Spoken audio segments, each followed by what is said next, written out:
The first thing I learn on Vera is how sound breaks on crystal. When I step into the throne hall, my boots click once on a bridge of living quartz, and 1,000 facets throw my heartbeat back at me. The palace breathes.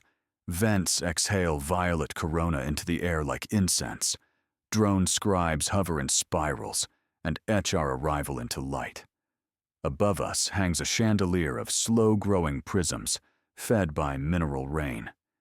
Each prism holds a captured song from past coronations, the notes drifting like trapped bees. A thin frost of signal dust clings to my sleeves, listening for lies. I am the softest thing here. Envoy Benjamin Cole. The herald sings in 3 pitches. The translation spray stings my tongue. Every eye lifts when I cross the seam in the floor, a line that divides guest from judgment. I feel it under my heel like a blade. Statutes unspool in my head. Bow once, palm to chest. Do not name their saints. Don't let your voice shake. Queen Aria sits high within a crown that is also a machine. The lattice bones trail down her spine and grip each vertebra like thoughtful hands. Pearls of biolight pace through them in patient sequences, reading nerves, writing orders. She's not armored. She doesn't have to be. She has an empire's posture. Her robe is a slate waterfall, cut with channels that glow when the crown hums.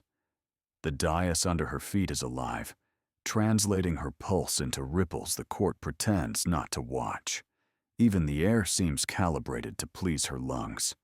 I bow. Your Grace, thank you for... You got me pregnant on the first try, she says. Sound breaks, then keeps breaking, like someone dropped a cathedral. The chandelier bees go still. I forget breath. I forget my name. The drones dip, then recover in intricate loops. Around me, the RV courtiers flare the membranes along their collars. Disgust. Delight. I can't tell. The living quartz tightens until I almost sway. News glyphs wink open on sleeves. Markets spin. Somewhere, a clerk calculates the price of this sentence. My envoy band registers a spike and warms my wrist. Haptics, whispering codes I don't have hands to answer. Aria's eyes do not move. Violet glass. Perfect stillness. It is blasphemy against our ancient law. My voice scrapes.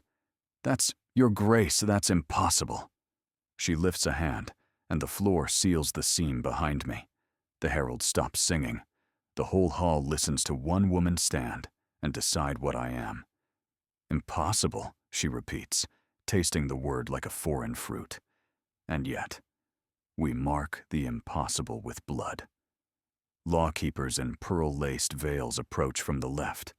A rhythm starts, palms beating crystal, a court measure to steady outrage into ritual.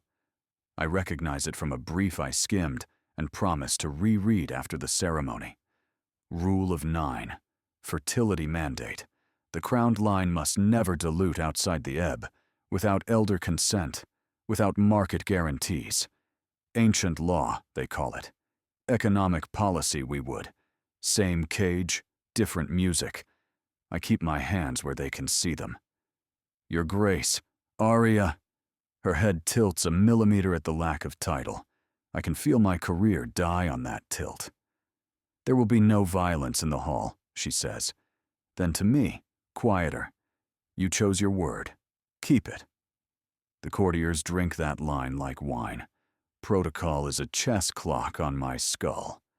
I can't plead, but if I don't, dawn comes with my head on a plinth. Earth ships idle at the third Lagrange point, thrusters cooling under banners that say, we are tired of being alone. The feeds at home are full of crystal bridges and violet light. Little girls in Kansas City painted their eyelids RV purple last week. There's a gravity to first contact. You only feel when someone takes it and throws it like a spear. Aria descends 3 steps. The machine crown hums.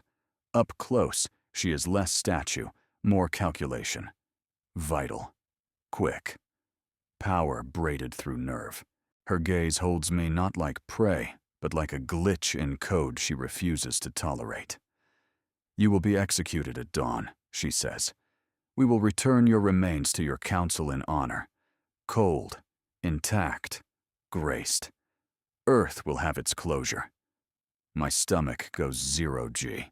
The violet corona tastes metallic. "But why tell me now?" I manage. "Why publicly?" "Because my crown hangs by a thread," she says, without moving her lips. Or maybe she does, and the drone's bank hides it. She steps closer. "And because your people are already in system with their warning shots primed." The murmurs clip short. She has not used the private court language. She has said it bluntly, for the record. "We both brought knives." The lawkeepers circle me. My band rattles. "Stay neutral. Request counsel. Do not confess." The band may as well be a string tied around my pulse. "Your Grace," I say, forcing calm. "If there is an error, our medical team can—" She lifts her hand. The drones freeze mid-flight, insects caught in amber. She points to the arch above the throne, where an organ of living glass should sing blessings when the crowned line welcomes life. It is silent. The silence is the indictment. "We will follow law," she says. "We will not be bought by your grief." Her eyes flick, just once, to the north arch, where observers stand behind translucent baffles. RV elders in layered skins. Earth's attaché with a face like pale stone. Market guilders wearing little satellites on chains to show their wealth. Not one of them meets my eyes. Not one. Except her. There's something in her look that isn't rage. Something low, warm, and dangerous to both of us. It's not forgiveness. It's a question. "Why you?" The cuffs kiss my wrists. The bridge ripples, carrying us away like a conveyor tide. I trip once. The whole court sees. No one laughs.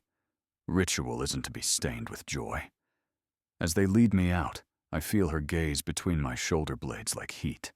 Like the air before a storm decides to be lightning. They put me in a cell that drips. The palace's underbody is wet stone and old light. Pipes grown from bamboo steel carry nutrient wash to the gardens. The quartz here is veined and scabbed. It hums like a heart with a bad rhythm.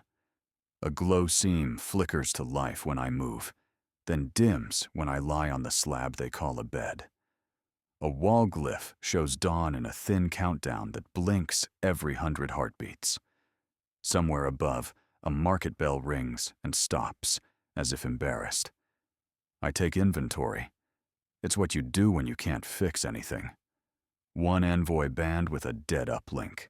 One pocket note. A paper square from my daughter's classroom that says, "Bring me a rock," with a stick figure of me holding up a mountain. One spinal bruise from the bridge jolt. One mind looping the hall. The law, her voice. Execution at dawn. Vera Standard. Dawn is 7 hours from now. Earth's fleet will pull weapons into a safe bearing, or they won't. My body becomes a lever in a machine I can't see. We came for trust. We may be leaving with precedent. First contact. First execution. I put the paper under my tongue because I am a coward and because I am a father, and both those things fit in the same mouth. The ink tastes like pennies and glue. I swallow the urge to pray to a god I only remember when I'm cornered. The door whispers, and a square of violet breath rolls in. A silhouette moves with the careful grace of someone who has carried precious things in dangerous places. She steps into the flicker. Not a queen. Younger. A handmaiden by the cloth ladder at her throat. Brown skin lit by the seam's pulse. Hair gathered into a coil that blooms when she moves. Her eyes do the RV flare and finish, open full to show truth, then hooded to hold it. "Ben Cole," she says, my name folded neatly. "Don't stand. It will make them think I helped you practice defiance." I sit. "Who are you?" I ask. Nia, she says. Hand to the crown, friend to the wrong people. You will die at dawn if we pretend this is only your problem. We stare. Trust is a strand between teeth. She asks why you, Nia says at last. I don't ask who she is. Only one person owns that question. Tell her, I start, then stop, because anything I give Nia becomes evidence against a queen under a machine crown. Tell her what? Nia's voice is smoke. That you used human medicine to trick our law? Used RV medicine to trick your own? I didn't trick anything, I say, and hear how thin it sounds in this dripping throat of a palace. I met a woman on a negotiation floor where everything is contract, and something that wasn't contract happened. That's all. Nia watches me like a jeweler with a flawed gem. Your people think simplicity is disarming, she murmurs. Sometimes it is only simple. We hold the silence until it folds. Then she leans in.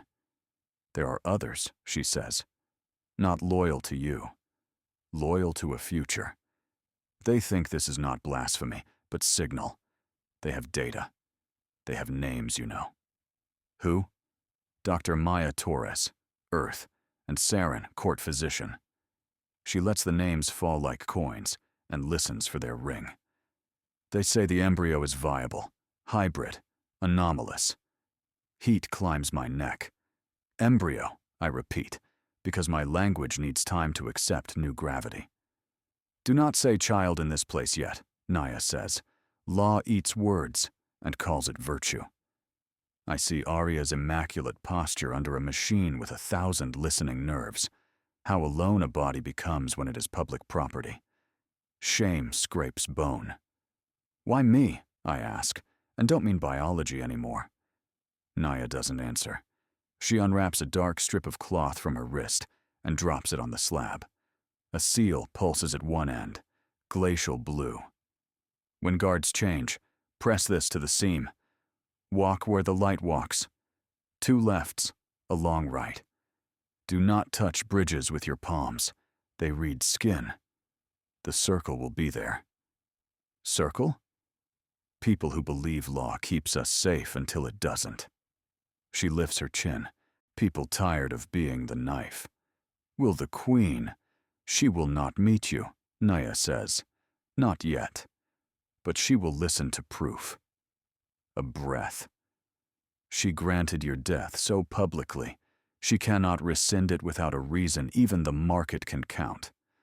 Bring her that reason, and you might see morning. The corridor's hum changes. Nia steps back into her silhouette.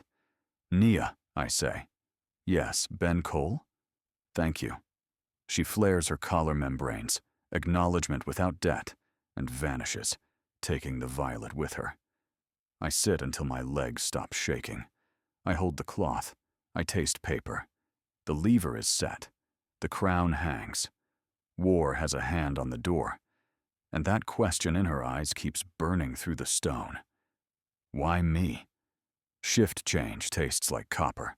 I press Nia's cloth to the seam, and the wall becomes a pupil. Light dilates and spills down a corridor that didn't exist an eye blink ago. I stand into it, hands low, shoulders plain. 2 lefts, a long right. Walk where the light walks. The palace belly smells like wet circuits and moss. Somewhere above, the court sings a consolation hymn for crimes not yet proven. At the second corner, a bridge unfurls, thin, ribbed, alive. I keep my palms off it. It hums, tests my mass, lets me pass.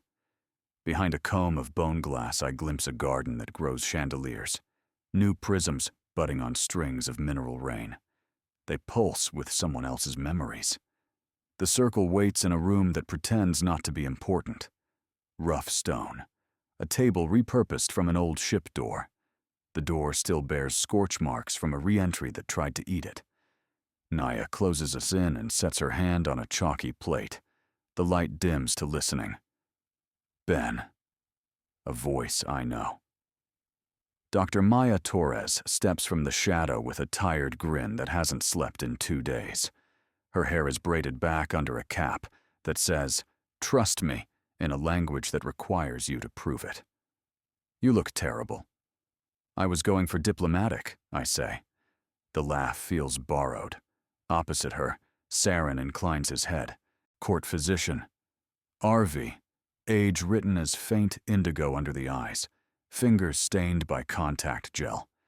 He wears the thinnest form of rank, a single silver tendon looped at the throat. His irises hold a ring of pale fire when the light hits at the right angle, as if a star lives behind them and hates the shade. "Envoy," he says. "Sit." I sit. The chair acknowledges my weight with a disgruntled creak. Maya spreads a sheet of skin print over the table. It wakes with a tremble. Data characters rise like dew. Not human, not RV. A bridge language the lab's built in secret to stop fights about fonts. She points. Embryonic markers, chorionic interface, double-coded telomere caps. "Saren?" Saren taps a line that moves when he does. "Your gametes are what they are," he says dryly. "Hers are what they must be. What we did not expect is the negotiation." "The what?" "The gametes negotiated," Maya says. "They wrote a contract on contact.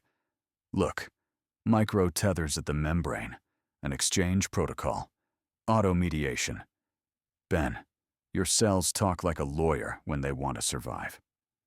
"Don't flatter me," I mutter, but my chest lifts at the absurdity, because the alternative is fear. Saren swipes, opening a bloom of color that maps potential futures in filaments. "Viable," he says. "Not just viable, adaptive. The chorion is building bilingual blood." "Bilingual," I repeat. "2 oxygen strategies without the usual war," Maya says. "She can breathe you, and you can breathe her, if she wants." There's a word none of us say. "Child." Nia watches our mouths avoid it, and I feel judged by a handmaiden with better courage. Saren's gaze flares. "Law names blasphemy what it cannot price. Markets price what they can own. The crown balances both and calls it sanity." He looks at me. "We brought you here because proof must be heavier than rumor." "And because her life," Maya says, meaning Arya without naming her, "is being crushed by the machine she wears." I fold my hands. They are not steady. Is there risk to her? "Yes," Saren says. "There is always risk to her." Nia rests her knuckles on the door table. "RV lore speaks of a star child," she says softly. "A hinge, a turning. The stories split. Some say she is a plague in velvet. Some say she is a bridge with teeth. All say she changes the age." Maya pushes a small prism toward me. It lights to my skin. We lean on myth and fact at once. Myth gives a face to fear. Data gives hands to brave it. "Ben, you have to get this to her." "Arya won't meet me." "No," Nia says. "But she will grant a closed audience if law can pretend it's not about you." She lifts a narrow band from her sleeve and passes it over. "Seal of private petition. It opens a little door. You will not have much time." Saren clears his throat. "One more thing." He slides a thumbnail-size wafer into place. It shows a pulse, not electrical, not mine. A soft curve that strokes the edges of the screen like a tide. "What is that?" Maya smiles without showing teeth. Wonder makes her 20 again. "Her signal," she says. "Low-frequency empathic echo. It's not directional, it's ambient. Like a room remembering you were kind." I stare until my eyes sting. "Does Arya know?" "She suspects," Nia says. "She feels calmer when she holds the seal room, and she despises anything that makes her weak in public. If we bring this into the court, they will call it manipulation," Saren warns. "If we hide it, we will be accused of treason when it surfaces. So we don't hide it," I say. "We name it. We make the naming cost less than the war." Maya flicks my ear. That's the diplomat. I pocket the prism. It warms like a quiet animal. Naya lifts her chin. We move now, while the hymn keeps the elders occupied. We move. The palace is different at night. Vents whisper. Maintenance drones click across ribs like crabs working a shoreline. We pass a gallery of glass organs sleeping in frames. We pass a classroom where children practice the 3-pitch herald call into cushions, making each other giggle until a teacher claps rhythm and scolds with kindness. We stop at a slit of door, hidden under a mural of a ship eating a comet. Naya presses her seal. The mural drinks it and blurs. Inside, the room smells like cold clay and old law. A single lamp grows from the ceiling like a stalactite of light. In its puddle stands Arya. She's out of the machine. No crown, no silver bones down the spine. The absence startles me like seeing a soldier without skin. She looks smaller until she looks at me. Then the room remembers the truth of her. Speak, she says. I step into the light, and my shadow falls long enough to trip me. Your Grace, I say, we have data. Data is a tide, she replies. It comes in with dead fish and pearls together. But she holds out her hand for the prism. We stand too close. The prism's face blooms to her touch. Filaments arc, braiding the bloom that Saren showed me. For a beat, her breathing missteps. A near flinch she kills before it reaches her mouth. This does not absolve you, she says. If anything, it sharpens your crime. I know.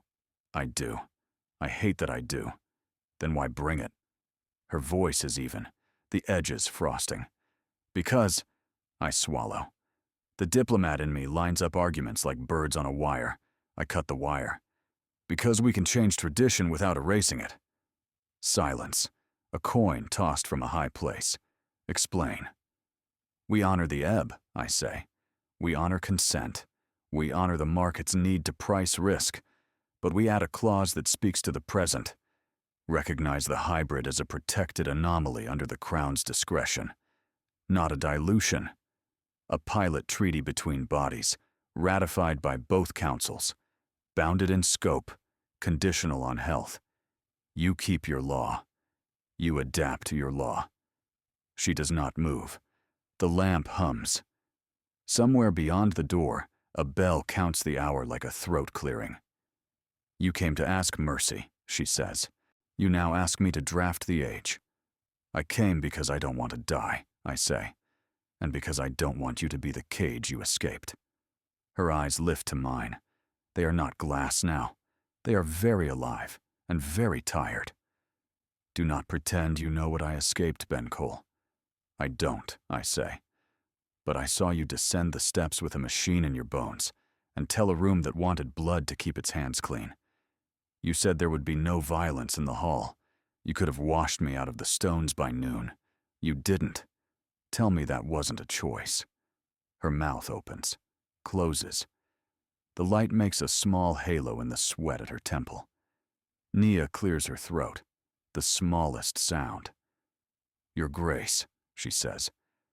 If the streets see data and story in the same hour, some will spit, but more will listen. Arya takes the prism. She stares until the filaments seem to breathe with her. The story? Maya steps forward, careful, physician in a foreign church. The Star Child, she says. We don't declare her. We don't crown her. We let the old word sit next to the new. Not erasure. Addition. Arya turns the prism over. It throws a pale stain on my knuckles where my hands have squeezed together too long. You speak as if I have time, she says. You have until dawn, I answer. So do I. Her fingers brush mine when she hands the prism back. We both feel it. Not electricity. Heat. A warning. A promise. The kind of contact that makes the air misbehave. Bring proof and backing, she says at last. Convince the court and the streets. Grant a stay, I say. A narrow one. Enough to call a session. Her face does a strange thing. It softens and hardens at once, like metal deciding what to be. I will grant a stay, she says, on condition. Name it. You do not speak to me alone again, she says, and the lie in it is so tender, it hurts. You do not touch the myth. You do not touch me. Done, I lie back. She breathes out. Go. We go. In the corridor, Naya shakes her hands as if the air burned. You almost died in there, she whispers. I still might. True, she says cheerfully. Come on. The elders like to pretend they wake with the sun. They don't. They wake when gossip does. By the time we reach the circle room, the city has started to move. Drone hives taste the wind. Vendors hang morning lights. Tiny suns in jars the color of tea. Across the channel, I see Earth warships pivot in careful arcs, slewing their weapons to a safe bearing because someone on a bridge somewhere believes in my thin strand of luck. In our room, Saren lays out the ritual we ruined and how to unruin it enough to live. Maya writes a speech shaped like a hand that knows how to hold a riot by the throat without closing. Naya strings runners between guild halls. She sends quiets to the fighter nests with a single word. Purging? The replies return as static, then words, then silence again. Nobody wants to say yes first. We work. I drink water that tastes of stone and try to remember how to be the man my daughter drew on a paper square, holding up a mountain. The mountain is heavier now. The mountain has a heartbeat. Morning pulls itself together. The countdown on my wrist eats its last digits. A knock. A guard with a face educated not to care. Envoy, he says, by order of the crown. My stomach flips. Now? Now, he says. A stay has been granted.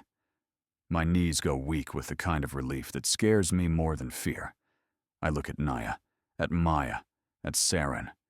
We don't smile. We nod. Soldiers who don't deserve the word. Convince the court, Naya says, adjusting my collar like I'm a child. Her fingers are brisk, warm. Convince the streets. And the queen? I ask. She answers without answering. Convince the machines that sit inside people and whisper what they have always heard. We step into a palace that has decided not to kill me today. For now. Dawn arrives trembling. The stay buys us hours, not safety. Courtiers pour into the hall like spilled glass. Elders knot their layered skins. The market guilds whisper margins. My band pings with statements Earth will disavow if I breathe them wrong. Then the palace inhales. A low tone runs through the bones of the building. The lampstones along the east arcade crackle. I see Naya's head lift, bird still. Saren goes colorless and already moving. Maya pockets a prism and a prayer. It started, she says. What has? I ask, and the answer finds me in the same heartbeat. The crown's organ gives a single thin note, half blessing, half alarm. The sound slides under my ribs. Labor. The rumor outruns feet. By the time we reach the seal room, the corridor has filled with hands that want to help, but also want to watch. The crown's machine hangs on a stand like a quiet spider. Arya lies on a low bed, made of woven ribs. Steam lifts and curls where her spine meets warmth. She grips a rail. She does not scream. She narrows her eyes as if pain were a negotiation she refuses to lose. Saren kneels, his voice a metronome. Breathe in 3. Hold in 1.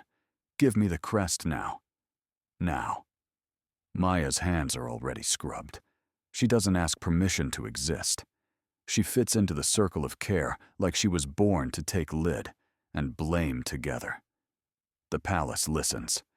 So does the city. On my band, the orbital feed blinks. 2 Earth destroyers shift to shield in a pattern that means warning shots if anyone climbs our sky. RV fighter nests bloom like black flowers at the edge of air. The elders murmur about riot protocols and market closures. Naya moves without asking them a thing. She stations runners. She stations silence. Arya looks at me once, a glance so fast I could pretend I imagined it. I don't. There's the barest ache of humor in it, like a secret shared under a funeral tent. "You don't belong here," she says through clenched teeth. "I never did," I answer. I stay. I am good at staying, even when I'm in the way. Contractions come like weather fronts. When the crest breaks, the crown organ answers with a second note. This one clean, bright, as if glass remembered water. "Now," Saren says again, softer. "Now."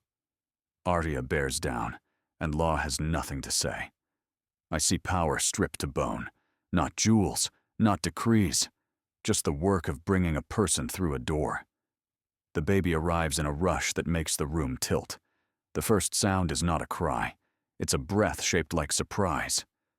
Maya catches, turns, clears, checks. She murmurs a litany I've heard at clinics and road shoulders.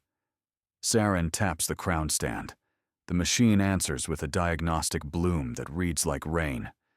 Then Maya laughs, helpless and young. "Oh, hello, star," she whispers. The infant opens her eyes. Nebula lives there. Not pigment, depth, as if someone poured night into irises and told it to keep only the softest lights. In that gaze is a small pulse I feel more than here, like a hand on a drum, steady, shy. A wave runs through the room, shoulders easing, jaws unclenching. Even the lampstone's tone settles into key. Saren looks up sharply. "You felt that?" "Pulse," I say. Like a room remembering you were kind." "Ambient," he says, "not control." His voice carries relief and terror both. Arya holds out her arms. Maya lays the child in them. The queen's face does something I have not seen it do. It unlearns duty for half a second and learns awe. "What will you name her?" Naya asks, breath caught between ritual and joy. Arya doesn't answer immediately. Her thumb traces the infant's temple. "Nova," she says finally, and the word clicks into the room as if it had been waiting there with dust. The door blossoms open without asking us. A guard stumbles in on a tide of noise. Beyond him, the hall roars. Drone hives cluster near the windows, like storm cells, arguing about where to reign. In the square, a crowd surges, splits, collides. Signs flash both blessing and curse. An elder's procession has turned into a barricade. The Market Guild lifts ledgers like shields. "Riot lines forming," the guard says. "Stones, acid cloth, 2 hives already non-compliant." "Seal the nursery," an elder snaps. Arya does not move. "No," she says, quiet and absolute. We go to the balcony. Saren's head jerks. "Your Grace, if I hide," she says, "I crown fear." I speak before anyone can stop me. "Let me go with you." "Why?" An elder demands it like a fee. "Because the story won't sit right without all of us," I say. "Because if this turns, Earth will point cannons at your dawn. Because the city loves theater and hates lies." Arya studies me, Nova breathing small heat against her collarbones. "He's correct," she says. "And he isn't." "Except the part that helps," I say. She almost smiles, which is the same as a sunbeam in a catacomb. We move. The hallway to the balcony is guarded by statues of past queens whose eyes were carved to forgive nothing.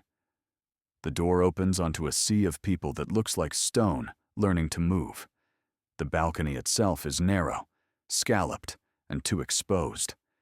Wind licks the sweat at my neck. My body knows how easily this could end me.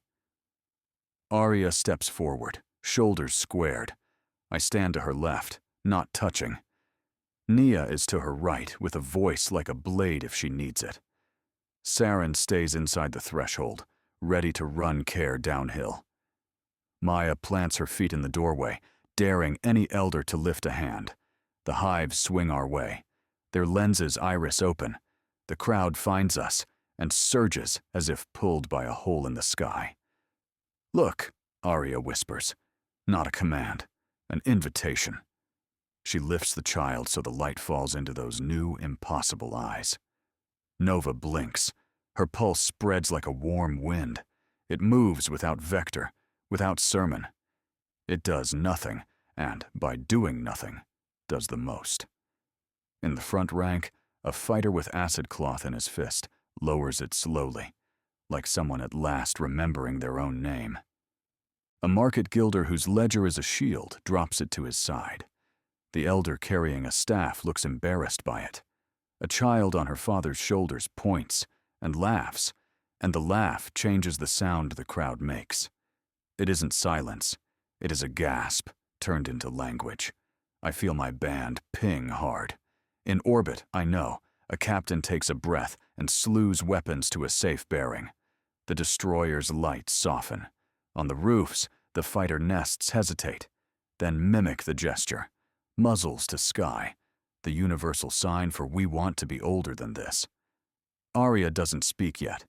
She lets them see a human envoy and a queen and a child on one line. She lets them build the sentence before she gives it grammar. When she does speak, the words are simple. "This is Nova," she says. "She is mine, and she is not only mine." A hiss like steam rises and drops. It doesn't harden. "She was born in law," Arya continues. "She will be held by law we will shape together. The mandate protected us. Now we protect the mandate by opening it. We will add, not erase." An elder steps forward to object, staff lifted. The sound that stops him is tiny. Nova makes a noise like questioning. It is not a royal cry. It is a baby's wondering. The staff descends without strikes.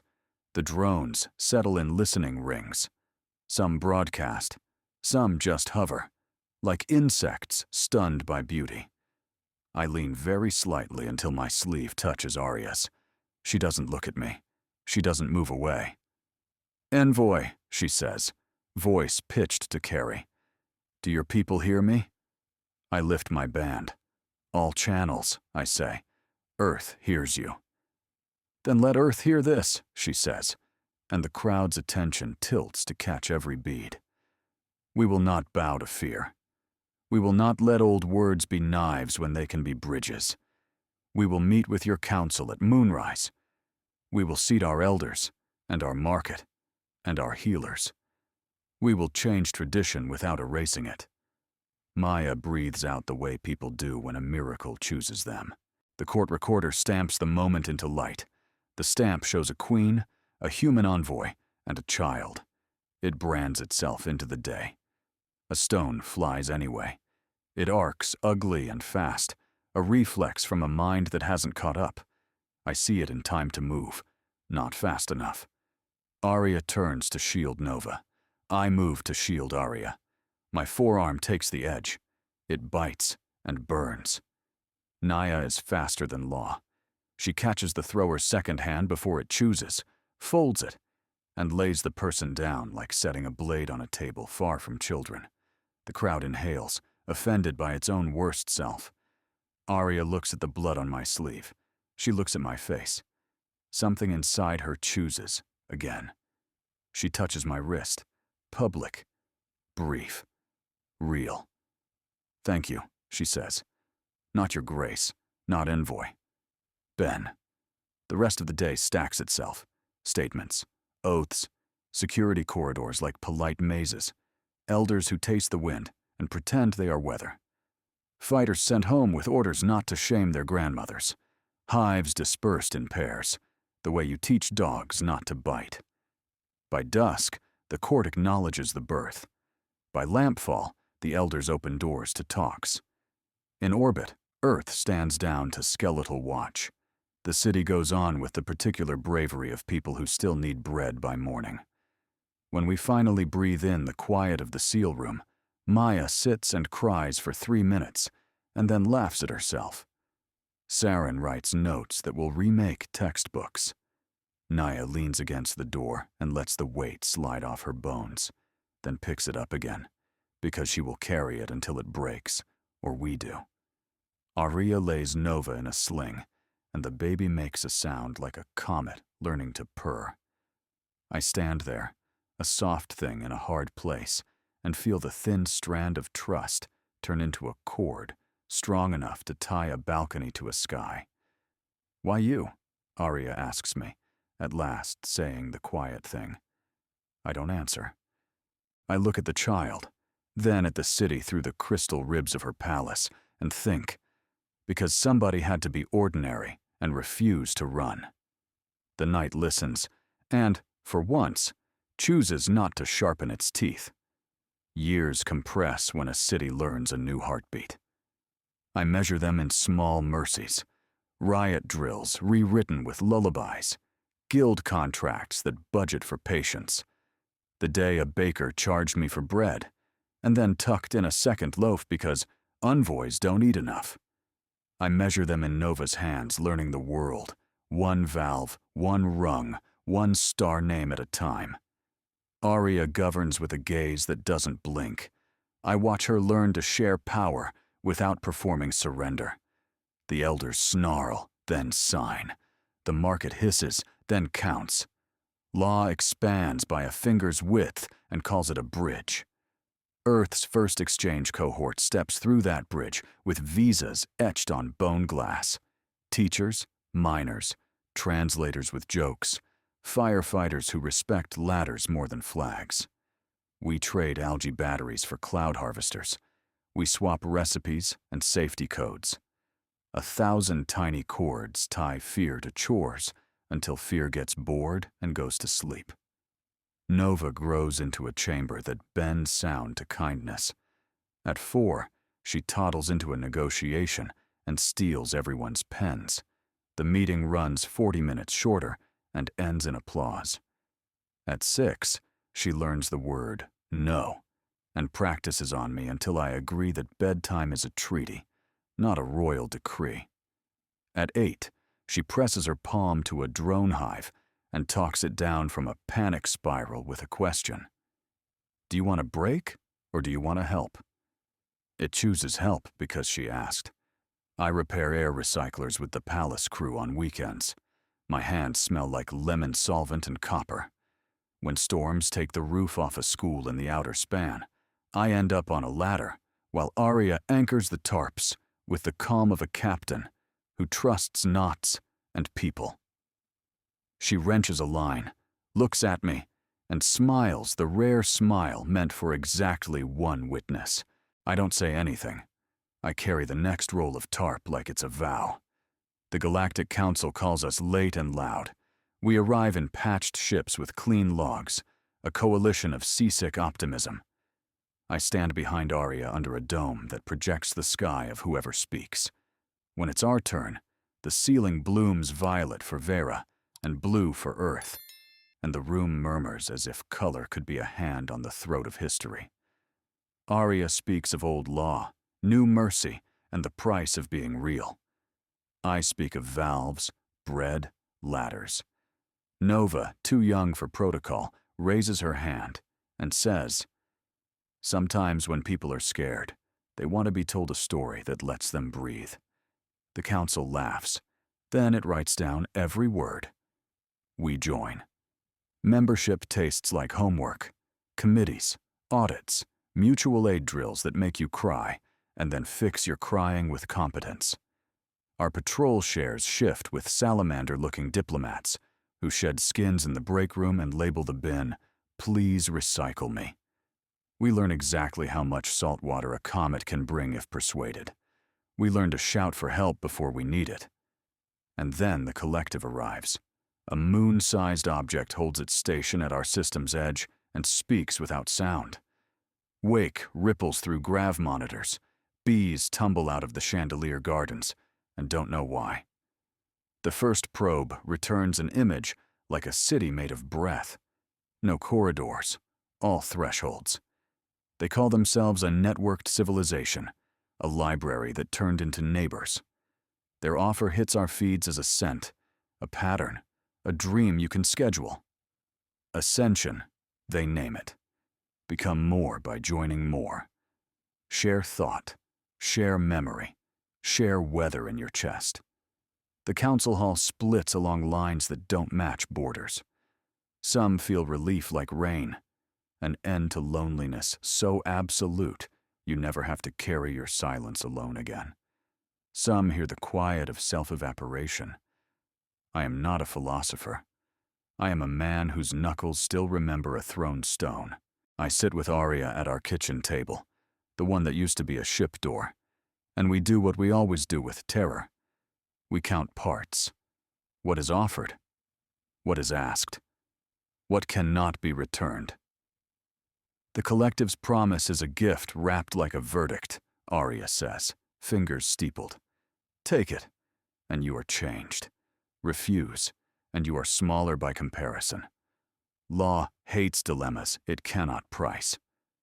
Nova listens with her elbows on the wood, chin in her hands, eyes like slow galaxies. Do they have a word for stopping? She asks. If you join and want to be alone for a while, can you? Maya runs tests on the probes and returns a stack of beautiful, infuriating answers. Consent is real to them, she says, but it's collectivized consent. You can leave the room, but the house still knows your steps. It may be safer than we fear, and less free than we want. Saren drinks tea like medicine. We cannot outlaw desire, he murmurs, but we can demand time. The council session that decides our stance is ugly in the honest way that saves lives. Delegates plead, parse, curse, cry. I stand and tell a story about an air recycler, a ladder, a loaf of bread. Arya stands and names the cage she wore and the one she refuses to build for her daughter. Nova raises her hand and says, "What if we try it like swimming lessons? First you hold the rail." That line lands. We propose a bridge. Start with reversible knowledge exchange. Tools, not chains. Build an interface that respects silence as a full sentence.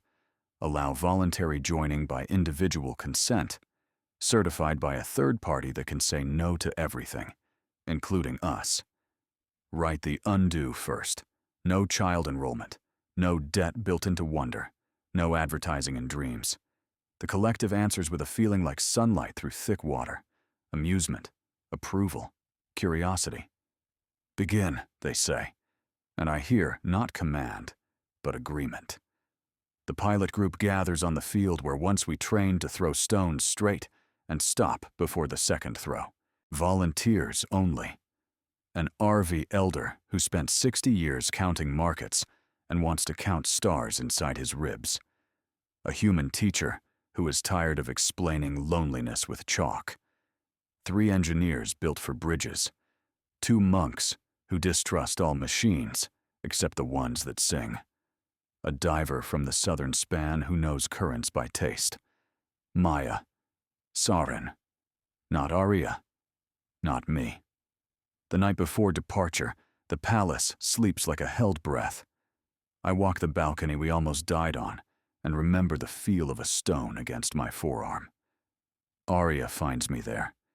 She brings a blanket because wind is still wind, even when you sign treaties with the sky. We stand without touching until not touching hurts more than school rules. Then I set the blanket over her shoulders. She tucks it up under my chin. Our hands meet in the middle because the middle is where lives are built. Do you fear them? She asks. Yes, I say. And I fear us if we pretend we don't. Good, she says. Keep both fears. They discipline each other. In the morning, Nova runs the length of the airfield with a banner somebody painted in 3 handwritings. Come back telling. She is 10, fast, and certain that love is a verb that lifts and doesn't drop. She reaches Maya, who kneels, and Saren, who does not kneel, but bows, because age knows when to admit knee pain. Arya clasps forearms with each volunteer, the way soldiers bless soldiers. acknowledgement without ownership. The collective's threshold unfurls like a tide gate. Inside is no inside. It is a choir. It is a road. It is a room with the walls taken out and the roof edited into dawn. Maya grips my shoulder. If I change, she says, remind me I liked bitter coffee. If you don't, I say, I'll suspect you joined the wrong utopia. Saren smiles a small, private smile. If I return singing, forgive me if I sing off-key. He glances at Nova. You will like my new songs best. They go. The arc closes where it began, a threshold. Only now the default isn't fear. It is a future chosen together, written in clauses that know how to bend without breaking the people inside them. We stand on the field until the light changes. Arya threads her fingers through mine after everyone has seen we are brave enough to do it. She has been taught all her life to buy warmth with power. I have been taught all my life to offer love by doing. Between us is a hush that doesn't hinder duty. It sharpens it. I don't say I love you, I carry the banner home.